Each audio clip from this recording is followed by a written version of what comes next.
sebagai hadiah untuk hang jaga. Ya. Adik-adik ni tak dengar. Faham tak? Itu bahaya lah. Bila adik-adik ni tak dengar, maka apa yang berlaku? Tiba-tiba lepas lafaz tu sup meninggal lah ayah dia ni. Bila ayah dia meninggal, balik lah. Balik yang dua balik tu. Balik tuntut betul-betul tinggal tapak rumah. Tanah hak tu bagilah. Bila bincang macam-macam tengok. Yang anak hak yang bongsu sekali ni, ada jaga ayah ni, abang kat ada abang-abang kat kak dia kata tanah 3 ekar belakang tu ayah bagi kat aku. Bila ayah bak kahang minggu lepas, hangpa tak balik. Ada saksi dah. Mula tanya saksi. Kalau adik dia ni dipercayai selesai. Kalau dipercayai selesai. Faham tak? Sebab tu nak berurusan dengan pejabat tanah kan mudah tu. Pejabat tanah juga nak hitam putih. Okey. Hak tanah 3 yang 3 ekar belakang ni ayah dia kat saya ni. Pegawai pejabat tanah dia tak akan terima mentah-mentah. Tak akan terima mentah-mentah. Mana dia saksi hitam putih dah. Tu masalah. Kalau ada orang macam tu cepat-cepatlah ambil pen tulis panggil saksi. Tu cerita dia. Bukan takat tu saja. Hebah ni. Nak wakaf kat surau kat masjid gajinya bentuk tanah hak jenis tu cepat-cepat bertulis. Banyak benda-benda yang berlaku dah ni. Tapak surau adik beradik ambil balik tok wan wakaf. Pak wakaf. Mai tanah hak tapak surau pun nak sapu. Allah Akbar. Pasal apa? Kalau hanya tak ada hitam putih. Memanglah kalau dari sudut perundangan menang. Sebab hukum syarak berpijak di atas kenyataan yang sedia ada kan. Hang boleh buat main bukti. Okey ni tak boleh buat main tak bayar. Tapi kalau seandainya adik-beradik ni bagi percaya, aku jaga pok sampai pok mati, aku tak ada buat kena dengan pok, takkan pok tak percaya kat aku pun. Kadang-kadang adik ni merayu. Kan? Orang dah nampak mata benda ni habis dah. Tak ada dah. Adik-beradik pun jadi macam musuh. Dia tak nampak dah jasa adik yang tolong jaga, tak nampak dah. Pada masa tu kalau yang abang-abang kakak-kakak ni aku tak apalah dah ayah ada kat hang susah bela ayah, ambil lah tanah tu. Dia buat macam mana? Bila dah dapat pejabat tanah tu isikan maklumat-maklumat apa semua, dah bagi orang kata dengan cara-cara, memanglah kalau ikutnya adik ni tak layak dapat 3 ekar tu. Kan? Tapi setelah dibagikan, maka tolak. Kalau seandainya pejabat tanah tu boleh terima dengan pengakuan ketiga-tiga beradik ni, kami setuju hak 3 ekar belakang ni tolak, tak masuk dalam kira-kira faraid sebab ini ayah hadiah ada. Boleh. Baik. Kena ada orang kata kat sempah tu. Kalau ada kat sempah. Kalau tak ada perang. Tak selesai. Okey, itu hebah masa hidup. Okey, baik. Wasiat bersama kena ada saksi. Ada pun hak jenis yang tadi ni, kata pesaka ni, apabila tidak dibahagikan dengan cara faraid, Allahu Akbar, macam mana lah nak buat. Tak, saya tak tahu ke mana hujung jodoh ni. Okey, baik dari segi pernikahan selamat, tapi dah ada gini. Kalau pergi Mekah pula, buat kebajikan pula, kenapa jangan dengan pada saya lah. Kalau saya sebut kalimah, apa itu makna Muslim? Okey, apa makna Muslim? Muslim itu bermaksud orang yang menerima dengan penuh rendah diri dan tawaduk dan menghina diri segala peraturan-peraturan syariat yang dibawa oleh Muhammad sallallahu alaihi wasallam. Sampai dah mudah faham. Maknanya dalam semua bab sampai dah bila ucap asyhadu an la ilaha illallah wa asyhadu anna Muhammadar Rasulullah, tak ada benda dah nak tepih, tak ada. Hang terima pula semua. Lah ni hak ni banyak orang lupa. Dia sebut Islam pasal apa nama aku Islam. Aku bukan bangla, aku bukan Hindu. Tapi nak contoh bagi Islam yang kita faham sudah banyak dari jauh daripada perangkat umum lah. Tu yang umum kita. Okey, kita masuk balik sikit. Radul Salihin. Kita hal benda saya cerita tidak sampai. Sampai. Okey. Yang hujung tu lagi. Wa man kana yu'minu billahi wal yawmil akhir falyaqul khairan aw liyasmut. Dalam matan, rasa-rasa dalam ni ada ni, sebut dulu. Bahawa siapa yang beriman dengan Allah dan hari akhirat, maka hendaklah dia kata falyaqul khairan, maka hendaklah dia kata khairan, kalimah-kalimah yang baik. Apa kalimah yang baik? Sebut. Nak jadi orang beriman dengan Allah tak boleh cakap apa-apa. Kena cakap kalimah yang baik. Au liyasmut, ataupun hendaklah dia diam. Sebab tu diam orang alim bukan penakut, diam orang alim dalam keadaan melihat. Bukan setakat orang alim, siapa-siapa ulama telah membahaskan hukum bercakap ada 6. Diam. Pasal saya lagi kot. Ni saja bukan sebab tak apa saya nak buat. Pasal yang kita ni mukadimah ini Riyadhus Shalihin saja, kan? Bila sebut falyaqul khairan aw yasmut, maka hendaklah dia berkata baik atau diam. Masa bila dia nak kata baik, masa bila wajib kata baik, masa bila harus kata baik, masa bila makruh kata baik, masa bila haram. Nak berkata-kata, nak kata-kata, nak keluar kata-kata pada mulut ni, masa bila hukum terikat dengan 5 hukum. Sampai perangkat bila jumpa dengan maksiat, wajib bercakap. Tak boleh tengok saja. Wajib bercakap. Hang tak mampu baru pindah hukum. Wajib bercakap. Hang tak boleh habaq ke depan, habaq ke perantaraan. Kalau sampai. Ada satu kes di Kuala Kurau, satu rumah Cina, dia buat main pasal saya ibu siam. Rasa-rasa ibu siam. Dia letak tanda dalam Kalimantan, lampu warna ni ada, lampu warna ni tak ada. Macam orang yang cari tahu jadual. Okey, baik. Bila kawan yang duduk sekitar ni, dia tengok-tengok, banyak ada pada tak ada. Mana ada ibu tu kat situ yang Cina dia buat mari. Bila sampai macam tu, depa kenal saya biasa berjangkap nak pasal jatah agama tu. Tak nak pasal rajinlah duk cukup orang tu. Betul? Bila dia tengok macam tu, dia maju jumpa saya sekolah. Dia kata, "Ustaz, ni di kawasan ni kita ada biasanya ada pelacur lah nama. Ada pelacur dia Cina ni bawa. Tapi tak tahu siapa dia. Saya anggap ibu siam lah." Okey, baik. Bila dia sebut macam tu, kat saya kata macam ni. Untuk pejabat agama boleh tindak, jangan harap kat saya. Direct pejabat agama. Direct pejabat agama. Selepas dibuat aduan, barulah pejabat agama boleh tindak, disiasat, disapu tengok. Tapi kena jaga pasal rumah tu rumah Cina. Rumah Cina pejabat agama tak boleh masuk sembarangan. Anjing satu hal. Yang kedua rumah Cina prime Cina. Masalah dia nak cukup ke hak orang Melayu yang pergi. Tu yang masalah nak tu. Jadi bila saya kata gitu, saya ingat kalau abang Ustaz boleh tindak. No, aku bukan pejabat. Kata aku boleh tolong bagi jalan. Okey, pergi pejabat agama buat aduan, mereka akan tindak ikut apa yang akan dibuat. Okey, itu wajib bercakap bila tengok kamu. Jalan. Lagi biar jahanam kampung. Baik orang tua, baik budak semua habis. Pasal apa? Benda tu pangkat orang seronok lalas dapat penyakit. Kalau main pada siang tu tak tahu dah apa penyakit di bawah mana. Baik, itu Riyadhus Shalihin. Dalam masa yang sama dalam Riyadhus Shalihin juga ada apa? Ada hukum. Pertamanya haram mumpat. Lepas tajuk haram mumpat dalam Riyadhus Shalihin, ada 6 perkara juga bab yang diharuskan mumpat. Kalau mengaji hak hukum haram, tak mengaji hak harus, sampai bila dah tak boleh cakap? Okay? Sampai bila boleh tak boleh cakap? Aku cakap sikit, mumpat orang. Cakap sikit, mumpat orang. Bila nak selesai masalah? Baik, bila dia mengaji hukum haram mumpat, lepas tu dia pindah kepada perkara yang diharuskan mumpat, ada kala sampai wajib mumpat. Wajib kau mumpat. Ada kau? Wajib mumpat macam mana? Dalam bentuk ni, kat kita mengaji hadis ni. Hadis yang dipanggil sahih, hadis yang dipanggil hasan, hadis yang dipanggil dhaif, hadis yang dipanggil palsu dan sebagainya. Ulama-ulama hadis ni mengkritik seorang demi seorang pembawa hadis tu.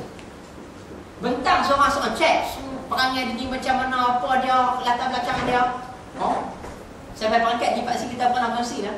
Salah seorang orang yang nak terima hadis ni, ada seorang alim nak pergi ambil hadis kat bawah ni. Bila nak pergi ambil hadis kat bawah ni, apa yang Allah ni buat? Dia tengah bagi makan kuda. Tapi dia bukan bagi makan kuda bagi tu dah. Dia buat macam mana? Sekarang ni Atas belakang kuda tu ada benda berat, dia nak bagi kuda tu bawa pindah daripada satu tempat ke tempat lain. Untuk membolehkan kuda ni bergerak berjalan, depi depan kuda tu letak makanan. Benda tu berat. Kuda tu nampak tu suara beluk, dia tarik. Lepas tu bila tarik, kuda tu nampak lagi, sampai dekat, cep, tarik lagi. Bila orang ulama hadis yang nak ambil hadis daripada hamba Allah ni, orang habaq kata dia ni ada hadis kat dia, tak pergi ambil hadis. Bila tengok-tengok hamba Allah perangai dengan binatang pun dia buat naik. Dengan manusia boleh pergi. Nampak tu? Akhlak pembawa hadis tu. Maka dengan automatik tertolak. Bila dia orang lain habaq kat dia, kat orang lain pula habaq. Orang yang sama, maka dia habaq. Orang ni tak boleh ambil hadis. Orang tanya pasal apa? Kena cerita. Pasal apa supaya orang ni tak tersilap ambil hadis. Kena cerita tu. Kalau kita main abang, ini pada membawa. Itu dah sini kategori harus kumpat, wajib kumpat, itu banyaklah ceritanya. Itu Riyadhus Shalihin. Baik. Jadi kena cukup jam abang. Lagi nama. Baik, sama sikit tadi. Kemudian Al-Azkar. Al-Azkar ni kita apa? Al-Azkar merupakan kitab hadis-hadis percakapan Rasulullah dalam bentuk zikir dan doa. Azkar ni kitab yang dipilih oleh Imam Nawawi rahimahullah, yang berbentuk hadis yang berbentuk zikir dan doa daripada kita bangkit tidur sampai tidur balik, dan juga ketika mana nak makan, ketika mana nak bayar zakat, ketika nak mengerjakan haji, dinyatakan satu persatu bacaan-bacaan doa. Dalam sembahyang pun ada juga. Selepas sembahyang pun ada doa juga. Kalau nak kenal kitab dia, kita kenal kitab lah. Dalam kitab. Dalam kitab tak ada yang kita tunjuk. Baik. Jadi, kalaulah siapa-siapa yang kita azkar ni, dia akan dapat doa dan zikir daripada sumber yang asal. Itu yang hebatnya tu, sumber yang asal daripada kata-kata Nabi tu. Sebab Imam Nawawi dah pilih lah. Baik. Sama lagi. At-Tibyan fi hamil Quran. At-Tibyan fi adabi hamalatil Quran. Ni Imam Nawawi karang kitab apa? Nak buat Quran pun dia ada satu kitab. Nak buat Quran tu macam mana cara hukum dia? Allah alim ni Imam Nawawi. Baik, sama lagi. Al-Irsyad wa Taqrib fi Ulumul Hadis. Dia mengaji hadis, dia cerita ulumul hadis, ilmu-ilmu yang berkaitan dengan ilmu hadis. Sama lagi. Al-Idah fi Manasikil Hajj. Al-Idah kitab fiqh tajuk khusus dalam bab haji, namanya Al-Idah. Dalam bab haji, Imam Nawawi karang dia hurai dengan panjang lebar dalam bab haji, yang merupakan salah satu rujukan utama kepada penceramah-penceramah haji dan juga pakar rujuk mudzakarah haji peringkat kebangsaan. Sekarang kitab Al-Idah ni diambil oleh Profesor Dr. Zulkifli Al-Bakri. Dia tukar isi dia, dia huraikan isi dia lagi, dia panggil tawdih. Dia tukar nama dan dia hurai isi dia dalam bentuk bahasa yang Melayu yang mudah faham, diterjemahkan. Kitabnya lebih mahal daripada kitab asal. Sekitar besar ni je, RM70. Tapi berbaloi ya, baca memang berbaloi. Okey. Seterusnya Syarhul Muhadzab. Tu kitab fiqh yang terbesar dalam fiqh Syafi'i. Ar-Rawdah, At-Tahdhib Asma' wal Lughat, Al-Minhaj, dan yang apa tu pada? Dan Matan Arba'in. Ni hak kita nak kaji ni. Nak mengaji tak kaji lagi. Matan Arba'in. Matan Arba'in ni dia habaq dah. Matan Arba'in sanad tak ada. Dia bagi satu je sahabat dia di situ. Habis. Baik. Habiskan itu. Di antara kitabnya itu ada yang digunakan dalam pengajian ilmu agama, terutamanya kitabnya Syarah Sahih Muslim, bahagian hadis dan Al-Minhaj, bahagian fiqh dan Matan Arba'in, iaitu kitab ni lah. Baik. Tengok dia kata apa. Mengenai kitab Matan Al-Arba'in, beliau telah menegaskan bahawa amatlah patut bagi mereka yang ingin pahala akhirat.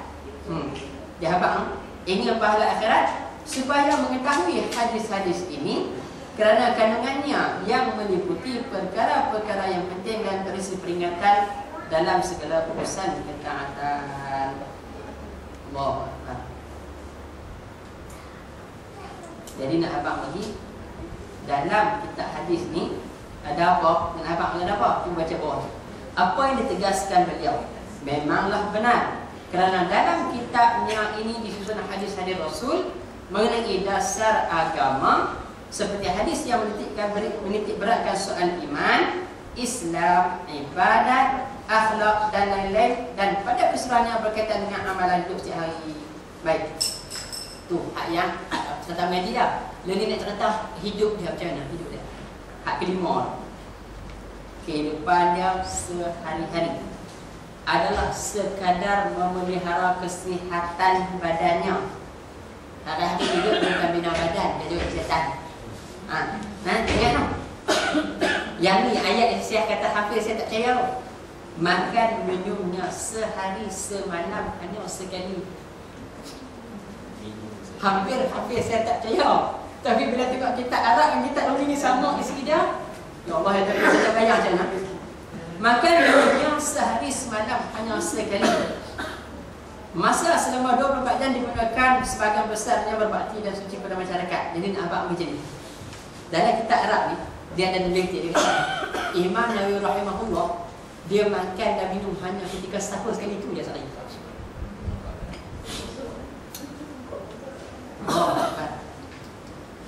Yang ni bila orang alim macam ni kadang-kadang kita tengok macam kalau Nabi, macam kalau Nabi, tapi nak abang bagi lo ni perlu tak kita petikai Imam Nawawi ni sikit? Tak perlu petikai. Pasal apa? Hukum makan, mengambil makan adalah harus bukan wajib. Ingat tak? Hukum makan tu wajib. Bukan wajib kan? Adalah harus. Tekan dia. Sekadar untuk hidup dan kesihatan badan. Kalau sehari sekali dia boleh makan, sekali-sekali boleh minum, kesihatan yang tak terganggu, tak ada masalah. Tak ada masalah. Hak ni orang pejabat kesihatan hati. Doktor duk sedar tak nak kerja. Semangat sihat. Makan sehari sekali kita. Pasal Imam Nawawi rahimahullah dia habiskan waktu dia pertama untuk mengaji. Habis mengaji dia buat apa? Dia mengapai. Habis mengapai dia ibadat. Habis ibadat dia mengarang kitab. Lepas tu dia mengajar. Sehari 24 jam dalam hidup dia. Hak mengaji saja dah kita tak masuk mengajar. Kan? Maknanya kalau kita tengok balik yang kita seminggu satu kitab. Bukan sehari 12 kitab, sehari seminggu satu kitab. Tak apalah kita kira 3 lah. Kami Jumaat satu Ahad 3 ada sini. 3 kitab tak apa. Tapi kita makan berapa kali? Tak makan, subhanallah. Hak asrama ada yang 6, ada hak 5, ada hak 3. Tak apalah. Tapi yang pentingnya lagi kuat makan, bukan lagi sihat, lagi sakit. Sebab orang Malaysia terkenal dengan apa? Mati dengan banyak makan. Dan obesiti Malaysia adalah paling tinggi di Asia. Obesiti apa? Badan gemuk berisi. Nak kena faham. Ya? Bila badan gemuk berisi terajak melebihi had yang diperlukan badan, maka penyakit macam-macam boleh mari kan. Sebab tu Rasulullah diajak kita makan apa? Makan sekadar perlu. Kalau ikut nuri sedap. Tapi ingat, boleh tambah 2 pinggan. Tak apa, waktu makan. Lepas makan kepala bening. Lepas dah darah tinggi. Kalau biar lama lagi, kena nasi daging gulai. Nasi daging gulai masak kurma. Cuba yang tengok. Tengok nasi daging satu hai. Perahan lemak daging tu masuk dalam nasi. Nampak tu? Nak abang bagi dari kesihatannya. Perahan orang kata kita rebui. Sebabnya dalam daging tu ada juga tapi tak tahu berapa yang duduk dalam mana dalam nasi. Kecuali kalau kita rebus daging dalam air, saat daging kita sejuk kita pegang ubang. Hal lemak tu, 3 daging saja, tu okey lagi. Tu kira cerdik tu. Tapi kalau sebab rebus daging tu dah fresh, kan? buahlah nasi, buahlah tomato sikit bagi lemak merah sikit, kita lihat sikit. Kan? Angkat cedok-cedok daging asin. Cedok nasi daging pasir suri. Maka sedap kena cedok naik asam pula. Allah. Kan? Nasi premium pula. Ramai manusia yang tumbang. Sama ada tumbang kuih atau tumbang sat, tapi makanan tu dalam bentuk budaya kita di Malaysia agak kurang sesuai kalau berlaku kerap. Sekali-sekala tak apa. Saya nak cerita bagi pengalaman apa? Pengalaman selepas saya cek saya punya kolesterol. Kita dah darah tinggi. Saya cek kolesterol daripada 4.99 dia pergi 6.25. Laju banyak dia pergi kan. Tak ada benda apa saya makan. Ikan kering saya tak makan, daging saya tak makan, tapi saya makan nasi minyak 5 buah duri. Dalam masa jam tak amat dekat. Cuti sekolah seminggu tu atok. Atok hari yang sama. Daripada saya masa tu saya duduk mana? Duduk Kuala Kurau tu. Daripada Kuala Kurau, saya pergi ambil, saya petang balik sampai pukul 3 petang duduk rumah Kuala Kurau tu. Semua nasi minyak daging, nasi minyak daging, nasi minyak daging. Makan. Hari lepas tu pergi cek tengok, oh jauh lah. Maknanya kita sudah mengambil makanan yang berlebihan daripada apa yang kita perlu. Kalau benda yang jenis macam tu kita sepatutnya tak boleh makan, kita memudaratkan kesihatan lah. Apa betul kita buat? Ambil takat rasa, bukan takat kenyang. Kalau ambil takat rasa selamat, tapi kalau ambil takat kenyang cakap penyakit. Sebab itulah ni pendedahan ilmu kesihatan Islam dah bang. Makan jangan sangat lampau-lampau dan makan sekadar yang diperlukan. Maka kita di rumah ni pandai-pandailah nak adjust menu makan. Jangan budak sedap tu pulut tak henti-henti sampai jemu. Okey. Biar hari ada simple rendah, ada hari ada yang jenis kalori yang berlebih. Iaitu bila ilmu kesihatan kita ada, kita makan pula dengan sederhana, tak teruklah badan kita. Lalu kita bukan terang minang pun. Bukan kerak bukan menanam. Nak keluar peluh tu tak apa keluar. Betul-betul keluar peluh kita jerit nak marah kat anak. Anak tak patut kata. Menjerit piu oi. Pening pada aku. Bawa anak bawa cucu main. Ayo. Nak keluar peluh, tak keluar peluh, nak kita punya kereta apa pula. Bila keadaan macam tu, kita punya rutin kita tidak sihat. Ambil makanan yang menyebabkan kalori kita banyak, yang akhirnya yang teruknya adalah apa? Pertamanya perut, yang keduanya jantung. Bila jantung mula kena, tu hak yang jenis tu. Ada satu lagi dia larut malam suka makan manis. Malam. Suka makan malam, larut malam. Ada setengah orang amal makan nasi lepas isyak. Tapi dia ambil tak banyak sangat, sekadar entah bila tarik kes ribut. Sekadar orang habaq lah, sekadar boleh pergi semayang malam, ambil tak kenyang sangat. Buah sampai terpoyok rayan. Buah lagi dengan mula, makan-makan 3 pinggan tersenak minum. Tetap tertidur dengan yang tu lah. Macam tu tak elok. Makan, okey batuk badan. Kemudian paling cantiknya, kalau dari sudut kesihatannya, makan benda yang kenyang 3 jam sebelum tidur. Okey, makan 3 jam sebelum tidur. Maksudnya kalau lah biasa duduk hospital lah, ataupun dia rumah, maka 6.30 petang dalam maghrib pukul 7, 6.30 petang tu elok dah makan berat nasi. Makan. Bila makan nasi lebih kurang macam tu, maka apa yang kita boleh buat, sekali lepas maghrib kita tak boleh fikir nak lari balik rumah, tak boleh fikir apa, boleh ngaji Quran, boleh ngaji taman lapang pasal perut dari sini. Nampak tu cara nak ngatur tu. Bila bunyi bang isya saja, kita sembahyang isya, lepas isya kita makan benda yang sederhana. Ambil lah kata roti merah ke, ketul luar, roti kering ke, 4-5 keping dengan air melo, susu kan. Makan. Pasal apa? Bila makan dalam pukul 9 atau 9.30 tu cantik tu. Cantik kan? Baik. Kita tidur tu tidak dalam perut yang terlalu berat. Pasal apa? Bila kita makan benda yang berat pada waktu malam, okey, pertamanya yang penat dalam usus kita. Sebab dia terpaksa kerak teruk dalam keadaan kata benda yang kita makan berat lebih lagi benda yang liat. Jaga elok. Satu. Yang keduanya, kita mengambil kalori tenaga yang banyak tapi kita tak guna. Akan berlaku tumpukan kalori menyebabkan sumber tenaga tidak dibakar. Yang akhirnya akan berlaku kerosakan pada apa? Pankreas Apa itu pankreas? Pankreas adalah satu organ dalam badan kita yang memproses gula kepada tenaga.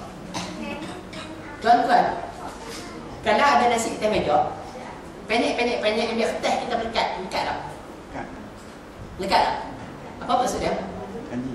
Dalam beras walaupun sebiji ada kanji, ada kandungan gula dan ada kandungan tenaga. Tu nak habang ni. Siapa yang biasa sudah ada keji masa tu? Keji masa tu. Yang tu biasanya doktor akan nasihat kurangkan makan nasi. Biasanya gitu lah. Ni nak abang ni mengaji dalam kesihatan dapat juga. Jadi bila kita tahu macam tu, bila kita makan banyak, lepas tu kita tidur tanpa menggunakan tenaga yang ada, maka bila berlaku bertabukan tenaga, biasanya rutin orang ni bukan sehari, bertahun-tahun. Tapi kalau jenis tarik pukul 12 malam pukul 1, sebulan dah dapat. Biasanya macam tu cepat dapat. Pasal kandungan gula teramat tinggi, lemak teramat tinggi dalam teh tarik tu. Banyak. Tapi kalau hak makan di rumah ni kurang sikit. Tapi kalau dia ramai bertahun-tahun, kecuali orang baru saya mulai dia gagal. Semua. Sebab saya mulai riyadahnya nampak ringan, tapi hebat. Hebat. Tu bagi orang tinggi. Tapi biasanya orang makan kuat gambar. Lepas pensyah tengah malam makan kuat, dia tak boleh makan mulut. Dia perut dia berat. Kadang-kadang nak tidur, tak ada nak wuduk. Nak baca bismillah, tak ada. Saya baca tengok ni. Kata kelentok begitu kan burung lah. Sebab tu bila jaga makan, kita ada waktu reserve bagus. Perjalanan oksigen dalam perut kita ada ruang yang menyebabkan berlaku pahadaman yang cantik dalam perut, menyebabkan dinding perut kita tak rosak nak proses makanan dalam masa dibentuk oleh asid yang menghancurkan makanan. Kena ingat tu. Apa nama asid? Asid tu tak nak habang. Tapi kalau biar kelajak kosong, cuba kita tengok macam kata Imam Nawawi tadi. Ada datang habang, kata Imam Nawawi kena sakit gastrik. Tak ada. Imam Nawawi tak dia berkata kata mati dia sakit gastrik, tak ada cerita. Pasal apa? Cara Imam Nawawi berfikir tak macam kita fikir. Kita lepas makan 3 jam nak makan. Kalau lepas tengok 3 jam tak makan, tengok berlupa. Lagu Hindustan, lagu Faria semua keluar. Pasal apa? Pasal perut dah kerja. Kan?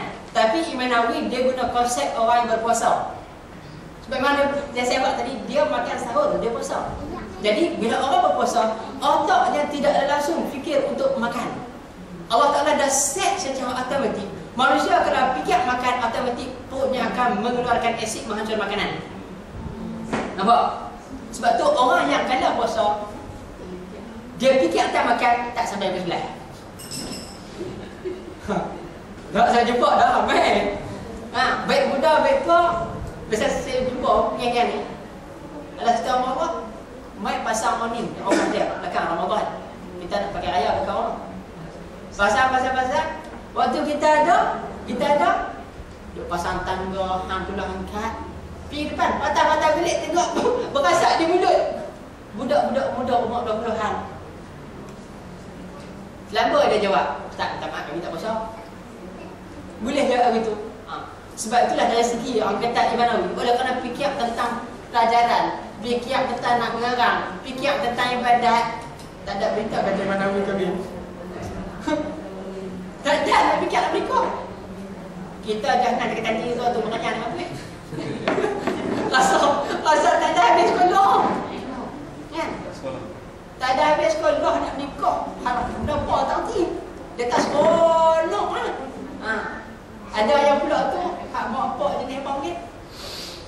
Orang kata friendly lah. Understand? Main duit dia rumah. Saat ni lepas Isyak tak. Pesan dia satu je. Jangan cutting arang di muka mak lah. Jangan cutting apa-apa dah elok.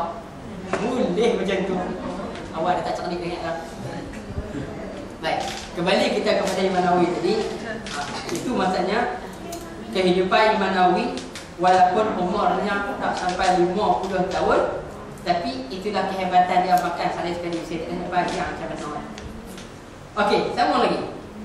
Dalam masa yang sama, dia tidak minat kepada pakaian-pakaian berhias terlajur. Dia pakai simple apa yang ada dia pakai. Dia tak suka teramat cantik-cantik itu, dia tak suka sangat. Dia pakai simple-simple je. Dalam buku ni dia panggil apa? Suka pakai pakaian yang kasar-kasar dan tidak pakai yang bermegah-megah. Baik. Lagi, benda apa makanan yang dia tak minat nak makan? Dia tidak makan, tak suka minat buah-buah dan sayuran. Sudah. Vitamin C dia ambil dari mana? Kalau orang kesihatan apa kan? Okay? Kita tengok ni.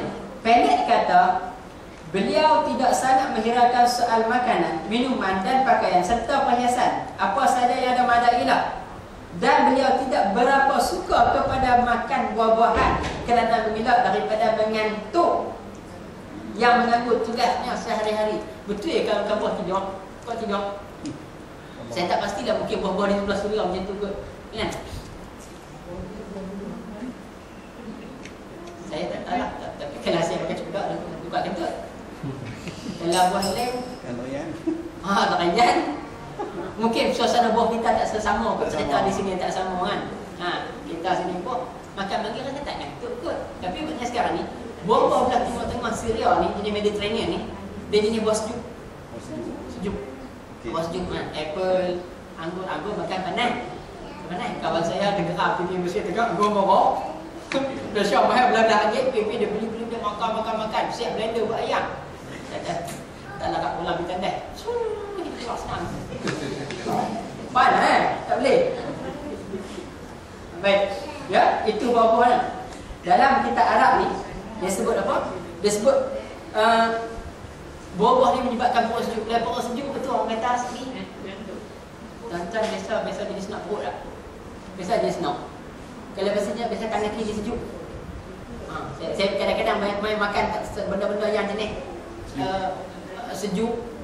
Saya pernah kali. Saya makan sayur keladi. Lama saya tak makan sayur keladi tu.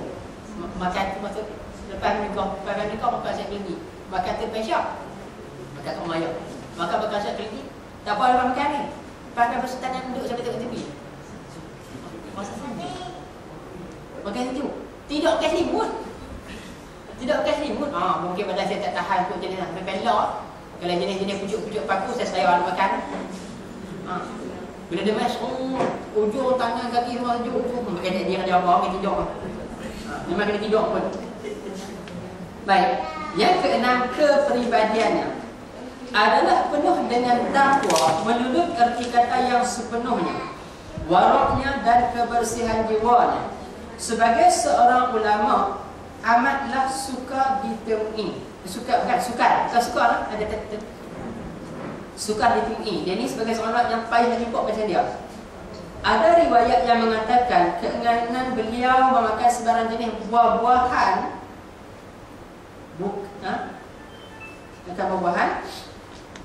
bukan sahaja kerana mengelak daripada ngantuk, tetapi adalah juga kerana buah-buahan ni diamsyik waktu itu dianggap banyak mengandungi syubhat. Jangan nak makan. Bila banyak mengandungi syubhat, kita nak hurai kat mana syubhatnya? Buah ada syubhat, kalau mi tak tahan dia kan? Mi ke fishball tu, kalau rasa ni 1/9 tu bila pilih. Ni hak kilo, dia kata dia bagi orang kita, dia bagi biji orang kita punya. Kan? Kalau hak yang sekilo hak dah cok tu orang kita punya. Tu kalau boleh kata jaga tak? Ni buah syubhat. Agak kata nak kata ada syubhat. Saya menganggaplah barangkali mungkin teknologi racun yang ada atau peniaga-peniaga ni beli barang buah curiga. Ni andaian lah semata-mata kan. Andaian ni tak tahu nak kata. Kan? Ataupun peniaga-peniaga buah ni jahatnya tu apa? Suka bumbu buah yang busuk belakang buah yang elok. Dia buah kalau Arab punya style buah. Dia panggil Farallah strawberry tu. Dia susun hak besar, kecil-kecil. Dia buat macam dinding apa ni? Dinding kotor. Sebab itu dia tulis itu harga RM2 8 kupang sekilo. Macam tu kan. Lepas tu kita okey bagi sekilo. Dia sodok ayam raya. Dia sodok raya busuk belakang ni.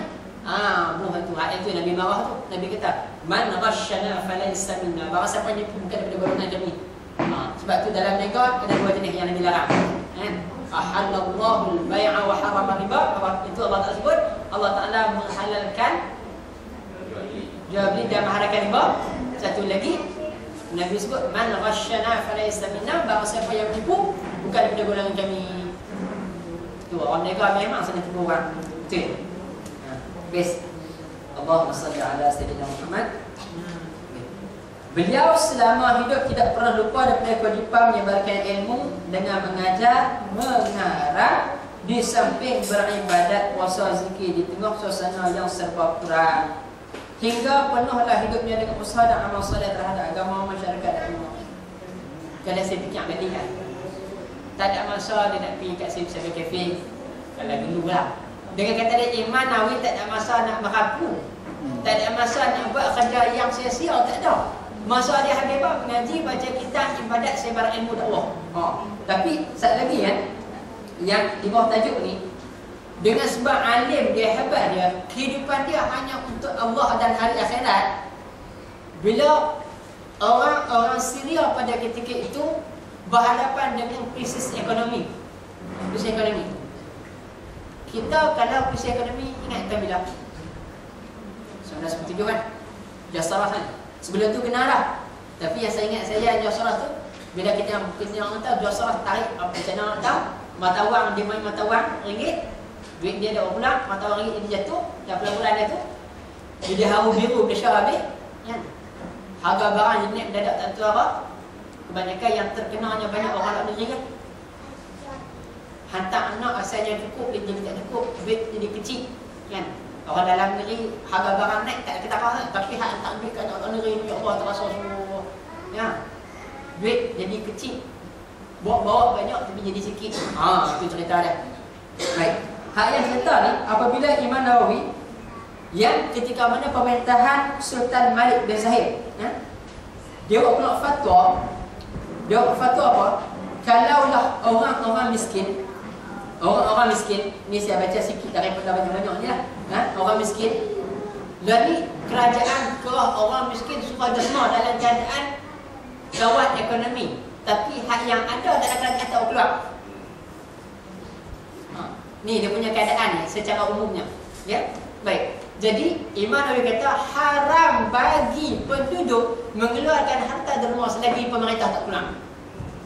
Saya teringat di zaman tu duit silin kutip di sekolah-sekolah, siapa ada duit silin 1 sen tu, 1.7 tu, satu betul tunjuk gambar-gambar isteri-isteri polis, isteri orang ni mah. Masa 1.7 tu hebat lah tu.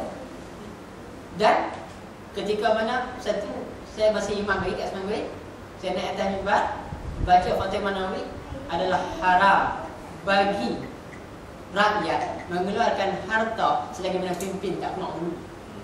Kita buat pula ada duit poket kita derma. Hak yang atas tu nak keluar hasil negara, bukan duit depa. Sepatutnya depa yang kaya raya, orang tu bajet keluar dulu. Hampa tunjuk contoh baru rakyat boleh ikut.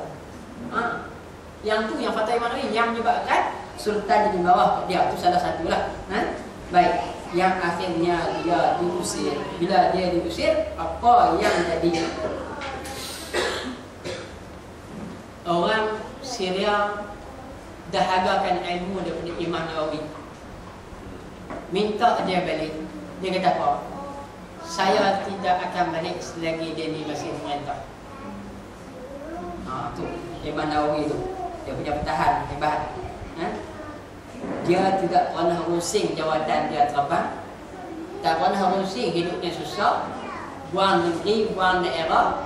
Tapi apa yang betul dan benar daripada pandangan kitab dan Al-Quran, maka itulah dia akan dapat pemerintah. Baik, kita rekahkan cerita lagi pada muka surat 45 lah, kalau hak yang rumi ni. Okay. Baik, dia menasihatkan, saya nak baca sikit ya. Imam Nawawi selama hidupnya telah banyak menulis dan mengarang, mengajar dan menasihat. Kegiatannya dalam bidang ini meletakkan peribadinya lebih terkemuka dan lebih dikagumi. Terkemukanya kerana kebenarannya, dikagumi kerana kejujurannya. Beliau dalam tugasnya sebagai seorang ulama tidak membataskan ajaran dan nasihat dalam lingkungan para pengikutnya atau terhad kepada ruang majlis pengajarannya sahaja. Macam saya hebat kat tuan lebih kurang macam ni. Okey, dia dah tetapi meliputi keseluruhan masyarakat. Sedang pandangan hidupnya tidak saja ditumpukan di sekitar pengajaran agama, tetapi ditinjaukannya ke arah masyarakat, sebab Islam baginya adalah menyeluruh atau meliputi segala kehidupan. Islam menurut falsafahnya adalah seluruh hidup, tidak bercerai dan tidak berpisah dari hidup. Kerana ini, beliau selalu menyampaikan nasihat secara peribadi dan menulis beberapa pucuk surat kepada baginda Sultan Al-Malik Az-Zahir yang berdaulat di kala itu, untuk menasihat baginda dalam urusan masyarakat kaum muslimin seluruhnya demi kepentingan negara. Apa ayat kat sini nak habaq bagi? Dia kata sini, tengok ni ayat dia. Islam menurut falsafahnya, saya ulang balik, Islam menurut falsafahnya adalah seluruh kehidupan. Dan semua Islam tu, segala isi kehidupan kita adalah satu cara hidup. Satu, tidak bercerai dan tidak berpisah dari hidup. Maknanya selagi kita hidup, kita terikat dengan dosa dan pahala. Kita terikat dengan hukum hakam. Yang dia tegur ni siapa dia? Dia tegur ni Sultan pemerintah Syria pada ketika itu. Pasal bila Sultan merintah tak betul, dia tegur. Maknanya Sultan, hang pun bila hang aku Islam, hang juga terikat dengan hukum halal dan haram. Hang salah, aku wajib tegur. Sebab tu wajib cakap tu. Bila dia sampai ke tahap tu, kita tengok dia habaq Islam tidak boleh dipisahkan daripada kehidupan. Bermakna nak habaq di sini, istilah moden yang ada sekarang ni, apa dia? Islam tidak boleh dipisahkan daripada kehidupan, iaitu sekularisme. Itu nak habaq lagi. Apa itu sekularisme? Bila ada kata ism kat sekularisme tu, sekularisme bermakna merupakan satu pemisahan antara kehidupan dengan agama. Dan daripada situ boleh pergi liberal, daripada situ boleh pergi macam-macam. Pasal apa? Lani ramai yang berpegang, waktu kita sembahyang, kita sembahyang, waktu kita dandut, kita dandut, waktu kita karaoke, kita karaoke, waktu senam ramik, kita senam ramik, kan? Waktu kita sembahyang, waktu syaibu, kita syaibu. Hak tu Islam tak bagi. Pasal apa? Pasal apa? Islam kehidupannya menyeluruh. Bila sebut agama, orang yang hidup atas nama Islam, macam saya buat daripada bangun tidak sampai tidak balik, malaikat akan mencatat detik demi detik, saat demi saat pergerakan yang apa yang dia buat, sama ada dosa dan pahala. Saya yang secara langsung dan tidak langsung, yang macam saudara tuan juga lah, yang bukan kekitangan awam, yang juga kekitangan awam. Dan kekitangan awam ni, bila masuk ke dalamnya, peraturan dia tak macam yang apa yang ada di luar. Faham tak? Nak kena faham tu, tak macam di luar. Kalau saya dalam sekolah, pengetua tak boleh kata apa kalau cikgu main sekolah tak pakai tudung. Tak boleh kata apa. Pasal apa? Peraturan dalam perkhidmatan awam, peraturan bakti menyatakan boleh berpakaian dengan syarat tidak berjolak mata. Clear? Lepas tu kita nak kata apa cikgu main sekolah tak pakai tudung. Saya masa mengajar kalau kau baru ada cikgu umpan balik US. Dia main dengan rambut kerintin dia, pakai baju tu, orang balik okey dah kan. Dia tak pakai larat-larat sangat. Tapi dengan keadaan macam tu, 99% keliling dia semua pakai tudung. Tinggal dia seorang, budak dia cik, tak mesti banyak betul tak pakai tudung. Kata saudara aku. Tak, kita jadi susah. Dia tak kedaikan Allah SWT, duk simpan budak cucuk je tak, duk habaq je tak. Kita kata ni, saya kata, peti dah pandai dah, cantik-cantik je budaknya. Bila nak main cucuk saya kata, abang, satu hari saya jadi guru petugas di Perhimpunan. Daripada kebetulan perempuan, saya main puncak, penolong kanan petang sampai dia keliling, saya tak panggil, baca doa pun tak. Saya cakap daripada pondok setengah jam terlupa kata hari ni perhimpunan aku tugas, aku kena buat ucapan laporan, bukan aku ceramah. Last kali tengah tu, menjelang petang, kadang-kadang petang, belah kiri saya, tak balas, tak dapat jawab. Lagu negara aku pun tak ada, apa pun tak ada, semua orang jadi ceramah. Pasal apa ni, nak keluar dalam, tak ada lepas tu dia. Tak apa lah, tapi setelah saya tinggal kedua-kedua dalam 10 tahun dah, 10 tahun PB Islam, ada nama Allah, dia tegur saya PB Islam. Dia kata, Ustaz, saya tengok ni. Saya kata, siapa ya? Dia kata, saya cikgu bela Quran dulu. Tu dia. pakai tudung dah Nabi begitu. Bahasa yang kena cayak Nabi, tapi bila tengok pakai tudung tu, Allah rasa dapat tu, kita dapat hidayah dia. Tu nak habaq bagi tu. Jadi nak habaq bagi suasana yang ada ni susah. Duduk dalam sekolah ni nampak bodoh sangat, betul ni buat cerdik sangat jadi. Bahaya. Kan? Kita nak cakap bertegas tangkung, tak ada siapa yang nak tolong kita. Ada kawan saya, bila kawan dalam sekolah ni jual barang direct selling dengan kawan-kawan lah. Dalam bilik guru tu atok atas meja kawan ni apa ni terpawai, ni dah ni bilik guru. Yang tak tahan kat seorang dalam dengan beli dalam. Orang tu pasal cerita, ya. Bo, betul biar gitu kan. Kawan ni ustaz ni garang. Tak boleh tengok lah macam tu Ya dah takkanlah pakai bagi orang elam beli dalam kerja bawah. Dia kena pakai baju dalam lah. Tak kira walaupun sekat muka ke habis kan. Banyaklah muka surat majalah tu. Kata kacau. Lepas tu dia jumpa dengan cikgu yang edar ni. Dia pun cucuk. Cikgu dia parah juga. Balik abang suami. Balik abang suami kata apa? Kata ustaz ni marah dia. Suami dia nak main, nak tanya peraturan mana yang boleh larang bini guna edar majalah ni. Kita memang kalau ikut ustaz tu menang sebab tidak boleh berjual dalam kawasan tu dah. Tak boleh. Tapi dia bukan nak cerita berjalan tu lah, cerita masalah pakaian. Yang tu kita tak boleh tolong. Pengetua tak boleh kata apa, kalau lawan baru menang. Menang orang jahat tu. Orang jahat menang kan. Bahasa yang apa? Tu hak yang perempuan. Hak lelaki gila budak. Ni tak boleh pakai. Lebih putih tak boleh pakai, baju ala rahal tak boleh pakai. Tapi baju Kuala Nehru boleh pakai pula. Tak ada Kuala Nehru. Macam Mahdi dia pakai dah ni. Ada dalam lembu putih sikit tu. Tu macam India tu. Boleh pakai pula. Piar putih tak boleh pakai serban, tak boleh pakai dah. Harus sungguh lah. Lah ni orang kata, lah ni buat ikut itu lah. Kan? Buat ikut. Kita nak abang boleh. Cikgu pakai kasut simple main sekolah bila bawa. Syarat cikgu perempuan nak main sekolah kena pakai kasut sarung. Kulit ke plastik ke ketah ke budak kan. Kan? Yang penting pakai kasut sarung. Tumik tu kena sarung. Tutup. Kena tutup. Itu peraturan dia. Kalau cikgu nak muslim pula kena pakai baju yang kemeja yang tangan dan lebur tak ada nampak bulu ketiak. Kan? Saya bila sampai perangkat lah satu hari. Kawan ni baru masuk, dia pakai baru kafah. Bila kawan pakai baru kafah, dia masuk mengajak guru sandaran. Sampai hujung tanah, dia habaq kata aku sikit mata jaga Pak. Saya tanya pasal pang sikit mata. Dia kata aku jaga kelai budak Cina pakai skirt. Aku duduk depan. Saat dia buka, saat dia tutup, saat dia buka, saat dia tutup aku kiri pun dia, tengah pun dia, depan pun dia, belakang pun dia. Aku nak buat mata aku tak mana. Tu yang cerdas bagi dia. Walaupun dari segi peraturan, bila berdiri, skirt tu mesti 4 inci lah. 4 inci panjang mana? 3 macam ni 3 inci. Panjang sikit pada apa ni? Lepas tu, tak tahu. Bila macam tu kan, orang kata lagi peraturan tu.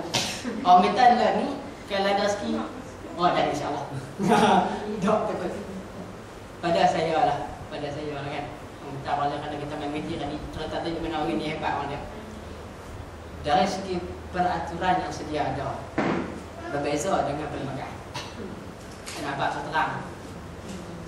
Saya sebagai guru agama rasa kecil hati dan terkelan. Saya tak tahu yang main depan saya ni orang jenis apa, tapi secara realitinya bila saya tengok diperbahaskan dalam radio Hakim, saya dah dengar betul-betul dibahaskan agama Islam adalah agama persekutuan.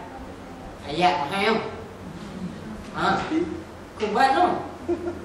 Agama Islam adalah agama persekutuan dan merupakan agama resmi Malaysia. Baik. Tapi saya pelik kenapa dalam peraturan persekutuan, kerajaan persekutuan tak ada hak agama. Betul-betul agama untuk bercakap orang. Pelik tu. Saya ketika mana dalam agensi pelancongan dipanggil untuk tidur hotel free. Adalah hotel-hotel yang panggil saya baby belah mata tempat panggil. Dia syaratkan nak mari ambil voucher tu bawa isteri. Bawa isteri. Saya kata saya nak kenal isteri saya baru beranak seminggu. Lepas tu saya bawa surat nikah beli ya. Bukti kita nikah. Dia nak bagi yang kita, so bagi waktu nak hotel free. Kan? Apabila saya pergi kan? Bukan pergi lagi, telefon tanya lagi. Ni surat nikah ada. Minta maaf cik, kami di kandungan tidak boleh minta surat nikah kepada pasangan. Pasangan yang nak tidak hotel, kaunter tak boleh minta surat nikah. Satu kesalahan dari segi agensi perlindungan. Nak abang bagi, dia tak tahu. Itulah standardnya agama Islam, agama sekutuan tu. Tak tahu dia mana jadi. Bila dia sebut ayat macam tu pasal patutlah orang buat jahanam siap tak buka hotel mana bawa. Pasal apa? Tak boleh minta.